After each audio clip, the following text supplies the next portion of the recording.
뭐랄까 구성지면서도 우아하고 민족의 향취에 푹 젖게 하는 이 느낌. 천수백 년을 헤아리는 젖대의 역사. 세계의 많은 악기들 중에서 매우 이른 시기에 나온 이 젖대에 우리 조선 민족사와 더불어 얼마나 많은 이야기들이 깃들어 있는지 아십니까? 그 이야기들을 하려고 합니다. 우리의 자랑스러운 민족악기 젖대에 대한 이야기를.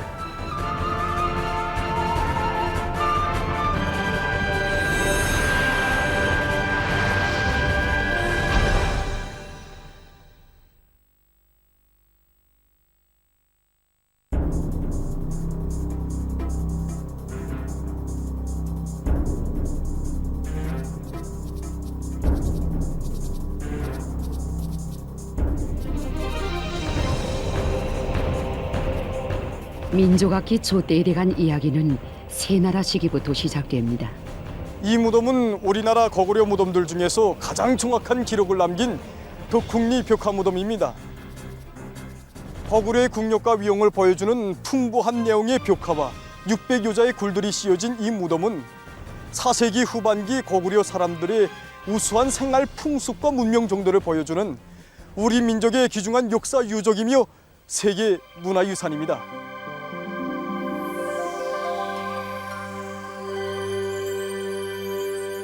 보시다시피 모든 벽면들에 벽화들이 그려져 있습니다. 바로 이 벽화에 젖대를 부는 사람의 모습이 그려져 있습니다.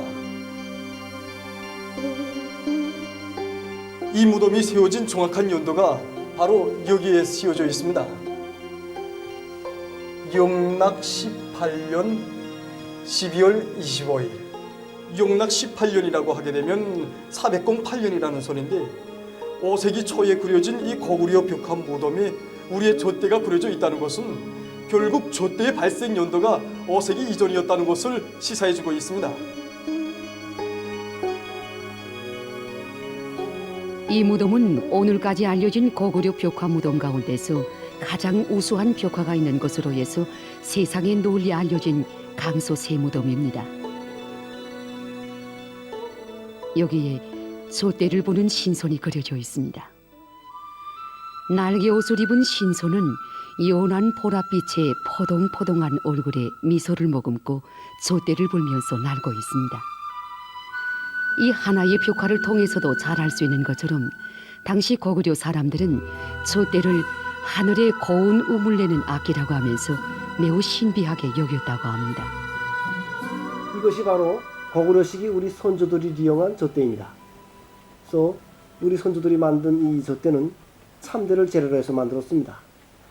참대 밑부분을 잘라서 요게 시공과 청공, 음공을 파서 악기를 만들었습니다. 그럼 한번 들어보겠습니다.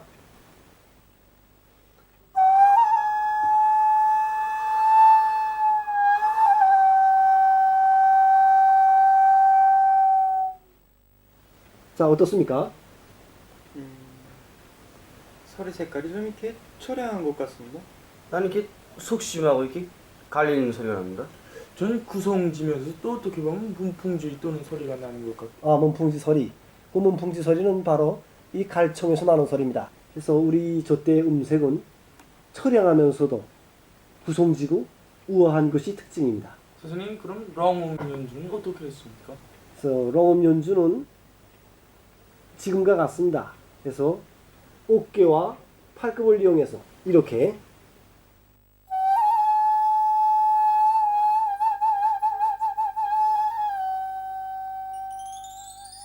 그래서 거구려에서 처음으로 만들어 이용한 젖대는 그 우수성으로 해서 그 교례의 나라들인 백제와 전기신라, 가야에 그 널리 전파되었으며 또 그 특히 신라에서는 젖대를 대함, 중함, 서함 이 세 가지 종류로서 발전시켜 왔습니다.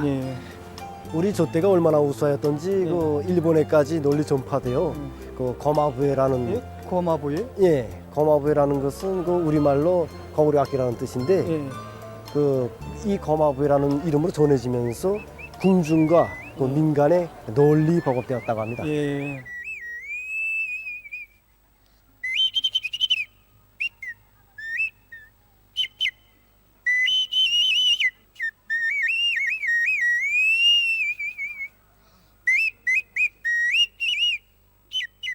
하고 젖대로 새소리를 내는 것이 정말 신통합니다. 예.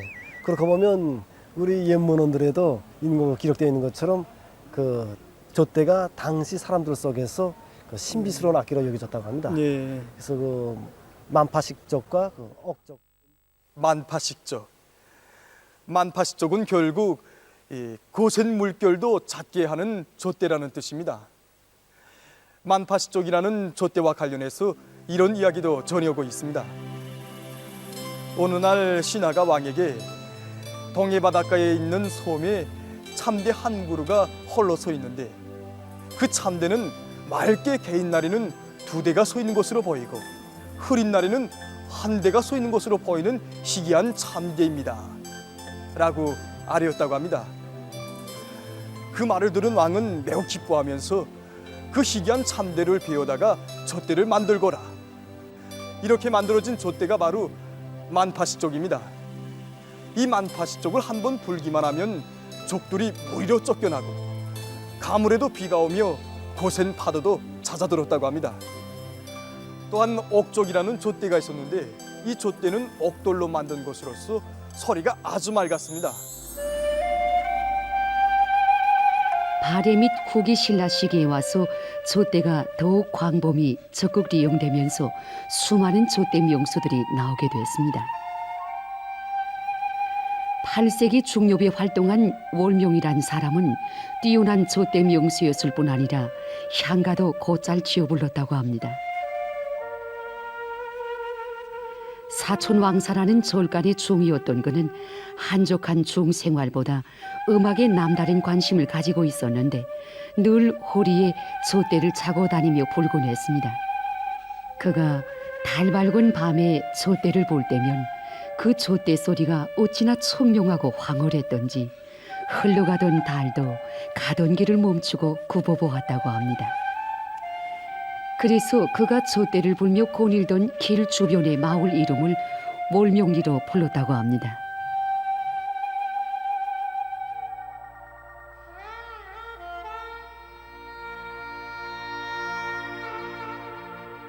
여기는 우리 민족의 유구한 역사를 자랑하는 고장 개성시에 자리 잡고 있는 고려박물관입니다. 이 박물관에는 우리의 민족문화유산으로뿐 아니라 세계문화유산으로 등록된 고려 시기의 유물들과 유적들이 원상 그대로 보존되어 있습니다. 고려 시기에 와서 젖대는 민간음악 분야에 급속히 보급됐습니다. 그것은 궁중음악에 망라돼서 예술활동을 해온 직업적인 음악 예술인들이 민간의 논리 포교 활동했던 것과 관련됩니다. 고려 후반기에 이르러 무신종변, 강화도 천도, 개경 환도와 같은 커다란 정치적 사변들이 일어나면서 궁중에 소속돼서 기악 연주 생활을 하던 악공들과 이 음악 예술인들이 수도 개경과 각 지방에 흩어져서 활동하게 되었습니다. 이로해서 피리, 젖대, 퉁소, 가야금, 해금, 장고, 꽹가리와 같은 전통적인 민족악기들이 더 한층 광범하게 민간에 보급되게 되었습니다. 고려 시기에 활동한 이름난 문인인 리재훈의 시에는 이런 구절이 있습니다. 농촌집 아이들 부끄럼 모르고 젖대 불며 서 타고 들어오네. 또 리규보의 시에는 교수라치 한가함을 젖대 소리에 가다듬고. 이렇게 이름난 문인들이 조조마다 젖대를 시구절에 담아서 노래한 것을 보면 당시 우리 젖대가 양반 백성 할 것 없이 각계각층의 사람들 속에서 얼마나 널리 보급됐는가 하는 것을 쉬이 엿볼 수 있습니다. 이 고려사에는 이런 내용의 이야기도 기록되어 있습니다. 이름은 김지대. 13세기 전반기 고려 고종 때의 양반 관료이며 기악명수. 특히 젖대를 잘 불었다. 기악명수로서의 김지대의 명성은 절간 이야기와 더불어 그가 전라도 안찰사로 나가 있을 때에 세상에 널리 알려지게 되었다. 당시 전라도 진도에 있는 한 절간에는 무신 통치자 최희의 첩자식인 만전을 두령으로 하는 특동군이 주둔하고 있었는데 만전은 아버지의 권세를 등대고 많은 도당들을 각지에 내몰아 횡포한 짓을 망탕감행하고 있었다. 백성들의利益을 침해하는 탐관 오리들에게는 무자비한 징벌을 내리어 그 명성이 자자하였던 지대는 이 사실을 듣고 즉시 만전의 주둔지인 절간을 찾아가였다. 그러나 만전은 역설을 포부으며 김지대를 만나주지 않았다. 그냥 절당 안으로 들어간 지대는 마침 그곳에 여러 가지 악기들이 놓여 있는 것을 보았다. 그는 젖대를 쥐고 한 곡절을 불었는데 그 소리가 매우 비장하였다. 지대가 연주하는 젖대 소리에 감동된 만전은 즉시 마중 나와 공손히 말하기를 몸이 좀 불편하여 그대가 오신 것을 알지 못하였소 하며 진수송찬을 차려 대접하였다. 그 후 지대는 전주에 돌아와 만전 도당들 가운데서 제일 악질적으로 놀던 동지를 강물에 던져 죽이도록 하였다.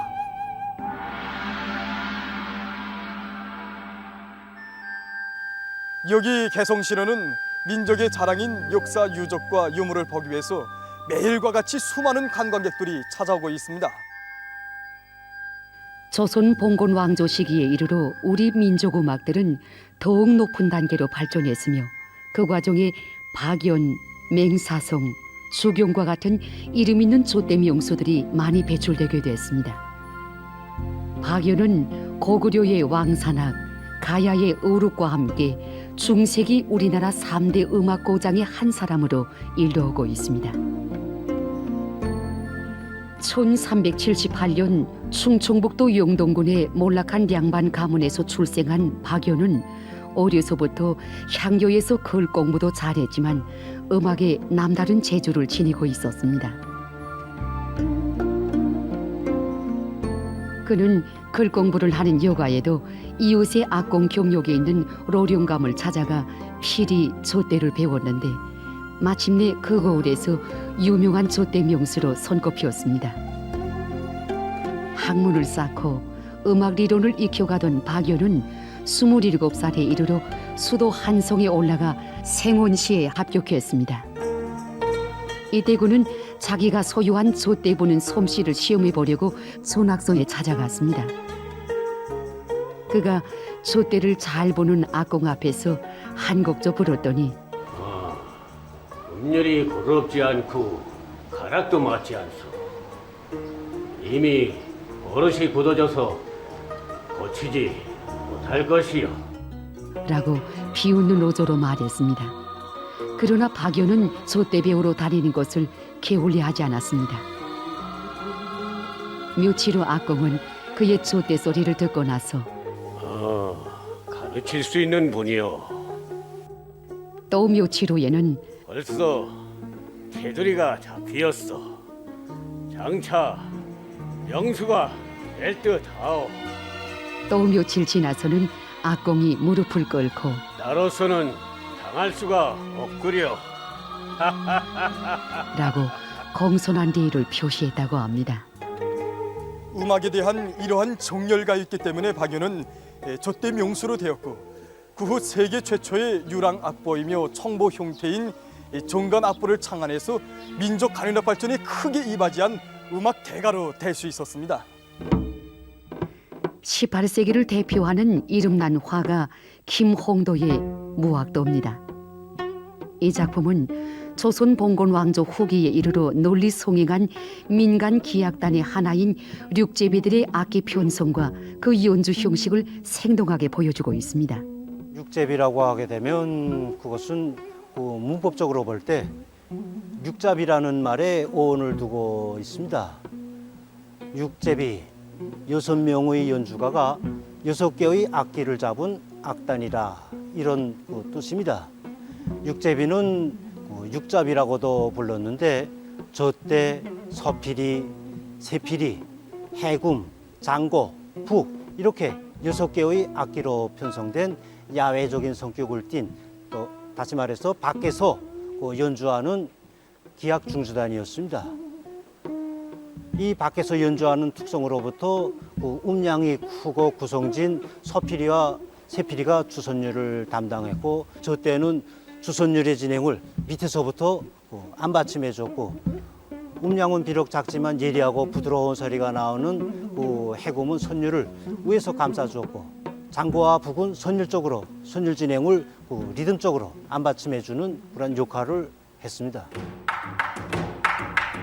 륙제비들은 국가 의식과 함께 민간에서 급격히 송행한 달놀이, 마당놀이를 비롯한 전통적인 민속놀이와 생일, 환갑잔치 놀이 등에 참가해서 기악 연주를 했습니다. 당시 민속놀이나 잔치 때에는 륙제비들이 참가해야만 가장 즐거운 놀이로 성대한 잔치로 인정돼 왔다고 합니다.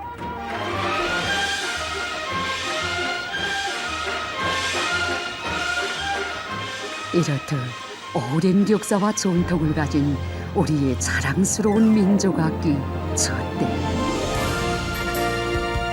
세세연년 우리 민들의 애틋한 사랑 속에 민족의 감정과 정서를 자기의 우아하고 구성진 음색에 담아 올리던 젖대는 이 땅에 들이닥친 침략자들의 고두발에 짓밟혀 비참한 운명의 곡절을 겪지 않으면 안 되게 됐습니다.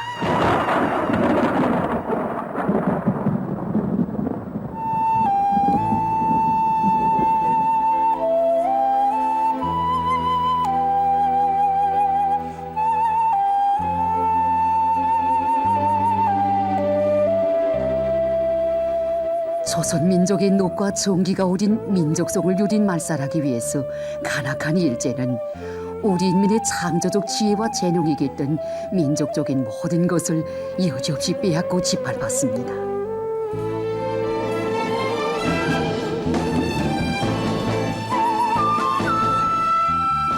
그 수많은 소용돌이 속에서 우리의 민족악기 젖대는 쓰러져가는 민족의 오를 부르짖으며 자기의 처지를 애타게 한탄하며 산중의 깊은 밤에 외롭게 울리지 않으면 안 되게 됐습니다.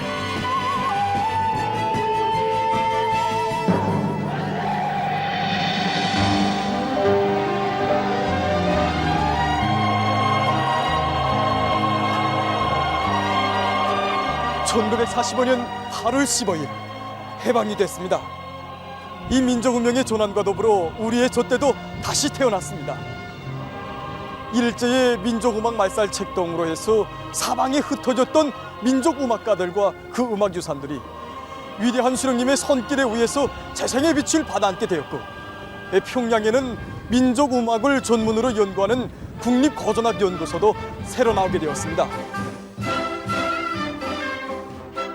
다재다능한 민족악기 명수들이었던 안기역, 정남이, 최옥삼을 비롯한 민족음악가들도 위대한 수령님의 품에 안겨 진정한 민족음악가의 삶을 찾았고, 그들이 연주하는 곡조마다에서는 해방을 맞이한 인민의 환희와 기쁨이 흘러넘쳤습니다. 이 화면은 1958년에 수록된 것인데, 바로 위대한 수령님의 오보이 사랑 속에 당시 젖대 명수로 작곡가로 한생을 빛내인 인민예술가들인 차학철 선생님과 한시준 선생님입니다. 이들은 1957년에 진행된 제6차 세계 청년학생 축전에 참가해서 젖대 이종조, 은하수와 봉황새를 연주해서 단연 1등으로 금메달을 받았습니다.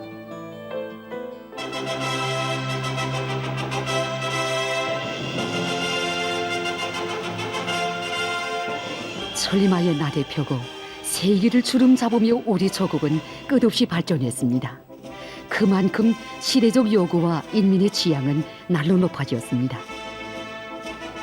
그러나 당시 우리의 민족악기들은 발전하는 과학기술의 문명의 혜택을 받지 못한 옛 모습 그대로였고, 그만큼 시대에 맞는 현대적인 음악들을 연주하는 데서 적지 않은 부족점들이 나타났습니다. 바로 이러한 때 위대한 수령님과 위대한 장군님께서는 우리의 민족악기들을 현대적으로 개량할 때 대한 방침을 제시하시고 그 실현을 위한 투쟁을 현명하게 이끌어 주셨습니다. 그래서 우리나라에서는 1960년대 후반기로부터 1970년대 초에 걸쳐 민족악기들을 개량하기 위한 사업이 본격적으로 진행됐고, 천수백 년에 걸쳐 전해오던 우리의 민족악기 조 때도 새롭게 태어났습니다. 바로 그 위대한 조난의 역사의 증견자인 공훈배우 최림송 선생님입니다. 그때로부터 그는 조대와 긍지스러운 한 생을 같이 하며 20여 편의 조대 독주곡들도 창작했고 김원균 명칭 음악종합대학에서 후대 교육 사업에도 이바지였습니다. 최림송 선생님은 잊지 못할 역사의 그날의 이야기를 뜨겁게 추억했습니다. 그날은 1976년 4월 3일. 그날의 글쎄 위대한 장군님께서 촛대를 비롯한 주간악기들을 새롭게 개량하는 데 쓰라고 귀중한 은을 친히 보내주셨다고 합니다. 그때 사실 연주가들은 주간악기의 금속 부문들이 오랜 연주 과정에 산화돼도 그것은 할 수 없다고만 생각해 왔습니다. 정말 우리 민족 악기들을 그토록 귀중히 여기시고 내세워주시려는 그 위대한 사랑에 감격의 눈물만 흘렸다고 합니다. 그로부터 1년이 지난 1977년 6월 7일 저는 영광스럽게도 장군님께서 보내주신 사랑의 은으로 제작한 촛대를 들고 그의 앞에 나섰습니다. 잠시 동안 새 악기와 이전 악기를 세심히 보시며 새 악기의 우점을 주의 깊게 들으시던 위대한 장군님께서는 문득 이 악기가 고유한 민족적 색채인 초량하고 우아한 음색을 내는데 조금도 손상이 없는가고 물으시었습니다. 저는 음색에서나 민족적인 맛을 내는 데서는 이전 악기와 다름없습니다 라고 말씀드렸습니다. 위대한 장군님께서는 그제야 마음이 놓이시는 듯 가벼운 미소를 지으시며 전국적으로 통일시키라고 교시하시었습니다.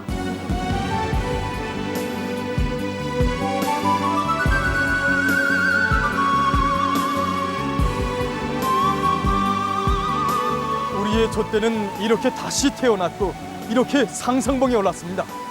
뜨거운 민족의 화신이시며 음악예술의 존재이신 위대한 장군님의 세심한 손길에 떠받들려서 전 세계가 경탄에 맞이하는 우리 민족의 자랑으로 세계 예술의 귀중한 제보로 높은 칭송을 받게 됐습니다. 우선 폭넓은 음역과 다양한 음색에 따르는 촛대 소각기, 다시 말해서 원래 있던 촛대에 고음 촛대와 중음 촛대가 새로 창안 제작돼서 그 어떤 음악 형상도 자유자재로 할 수 있게 되었습니다. 또한 악기가 매우 문화적이면서도 현대적인 모습을 갖추었습니다. 전에는 참대나무에 6개의 음공을 파고 그것을 손으로 짚는 방법으로 연주했기 때문에 조성도 한개 조성, 조식도 5개 조식밖에 하지 못하는 등 불편한 점이 많았습니다. 그러나 지금은 굳은 박달나무나 자단나무에 14개 내지 16개의 음공을 파고 거기에 누르개를 붙여 치름개는 물론 반음들도 다 낼 수 있으며 모든 조성에서 전조도 자유롭게 할 수 있습니다.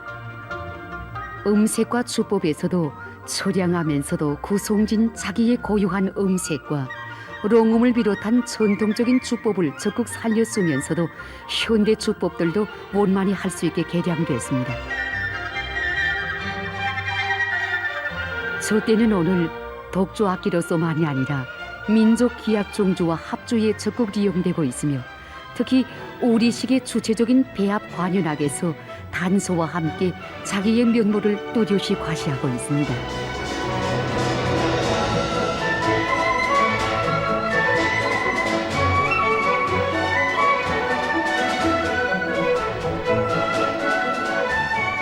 만수대 예술단의 오랜 촛대 연주가이며 216 예술상 개인경연 1등 수상자인 최병철 선생님입니다.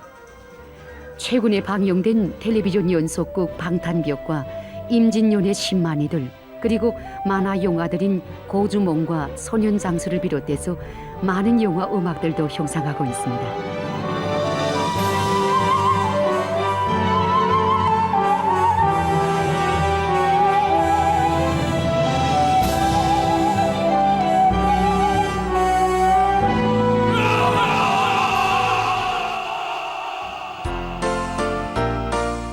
그가 도이칠란도에 초청 공연 갔을 때가 26살이었는데 그때 그 나라 사람들로부터 애인이 있는가 하는 질문을 받았다고 합니다.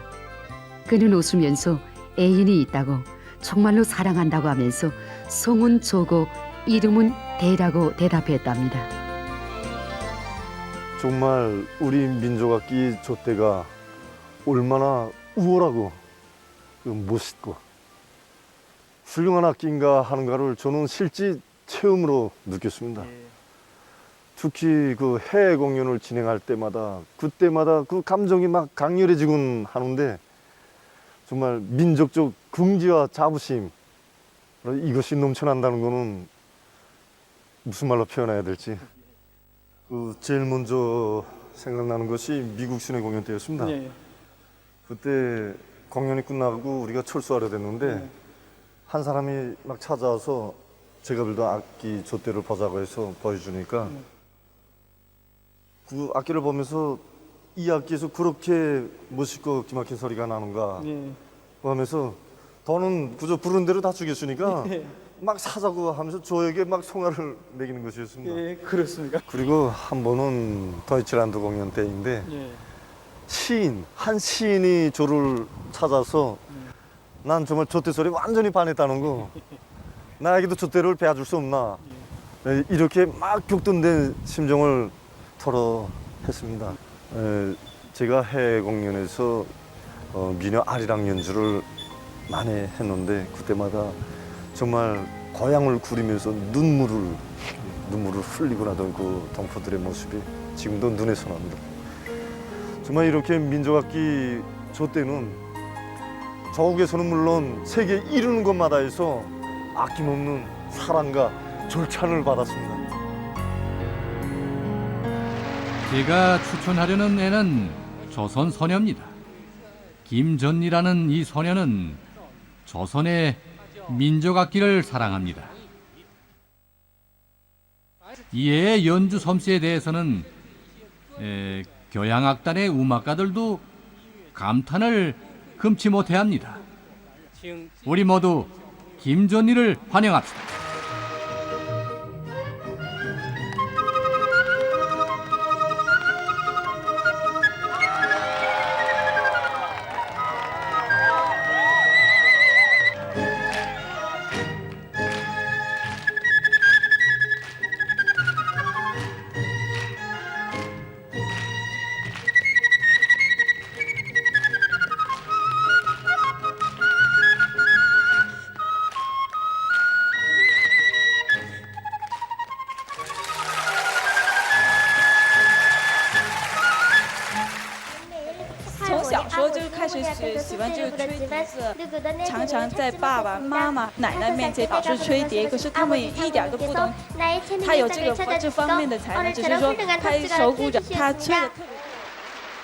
그때 중국 사람들은 김종일 국방위원장님께서 이렇게 나어린 학생의 연주까지 보아주셨다니 정말 부럽다. 조선의 꼬마조대 연주가가 오늘 텔레비전 무대를 최고로 장식하였다. 라고 정말 저를 부러워하면서 감탄과 찬사를 아끼지 않았습니다. 이런 일들을 여러 번 목격하면서 어린 나이에도 정말 우리 민족악기 조대가 정말 우수하고 제가 조대를 배운 것이 참 잘했구나 라는 생각에 진짜 얼마나 자랑스럽고 궁지스러웠던지 제가 외국 공연 다닐 때마다 국어 기자들은 꼭 물어봤습니다. 이렇게 높은 기량을 소유하는데 돈이 얼마나 드는가고 정말 유치원 꽃 무대에서 선행궁전 무대에서 정말 돈 한 푼 들이지 않고 저를 이렇게 키워준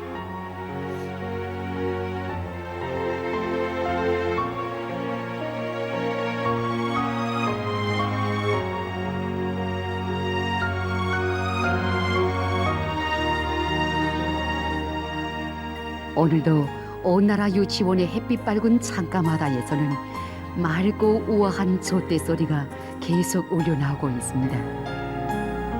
이 어린 꼬마 조대 연주가들이 소년공전들에서 대학들에서 체계적이며 전문적인 조대 교육을 거쳐 훌륭한 연주가들로 자라나고 있습니다. 우리 민족의 넋이 어린 저 때의 울림 속에 이들의 애국의 마음은 더 크게 자라나고 있습니다. 정말로 말리마 시대의 벅찬 숨결에 거룩한 민족적 향취를 더해주고 있습니다.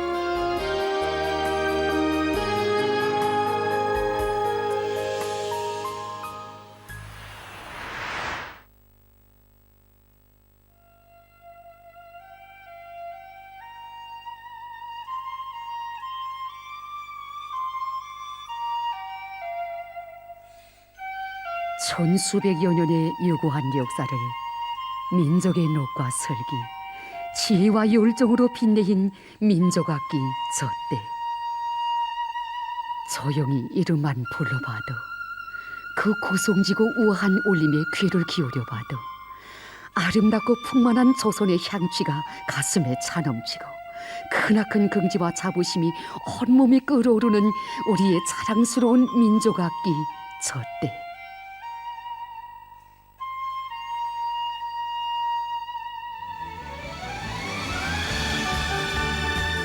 민족의 자랑 조때에 대한 이야기는 여기서 끝나지 않습니다.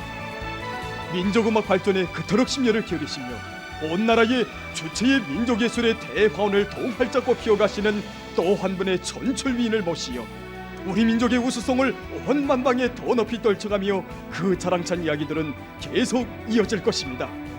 더 긍지스럽게, 더 빛나게.